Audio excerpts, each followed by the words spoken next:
Eto guys, dahil pistis yung ngipin ng nagpapagawa ng sasakyan, masakit daw kalalagay lang ng pistiso niya.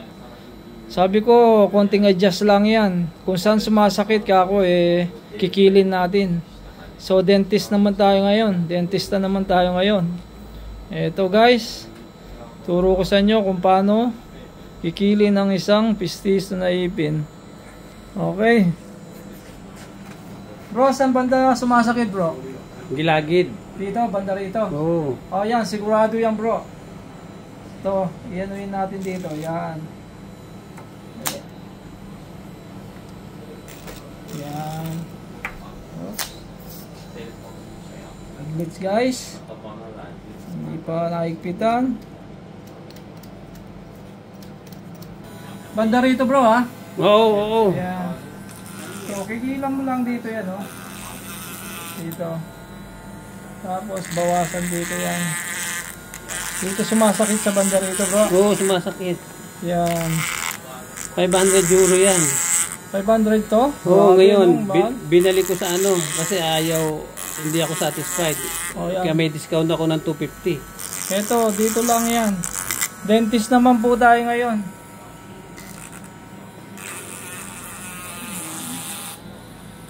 So pag may matigas dito bro, matigas. Oo, matigas. Yan. So ibig sabihin, dito magbawas tayo dito. Bagong-bago yan, ano? Dalawa. Yan. Yan. Yan. Tapos dahan-dahan lang. Matututunan mo rin din bro. Yan. Yan. Okay. Banda sa ilalim to. Sa ilalim, oo, sa ilalim. Okay.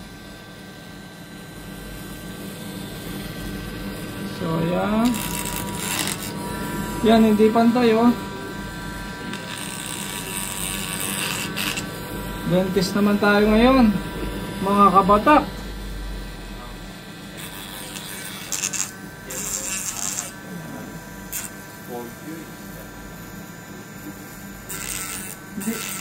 Hindi, bago pa lang kasi ito bro, kaya kaya masakit pa, masasanay ka rin.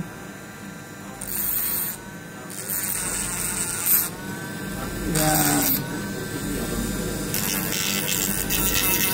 Masasanayan mo rin yan.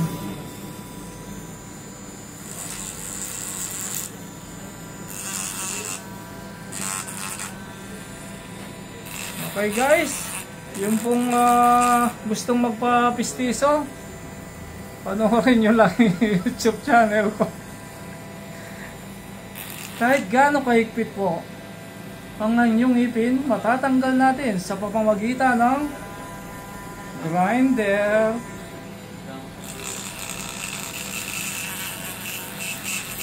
O, subukan ko na. O yan bro.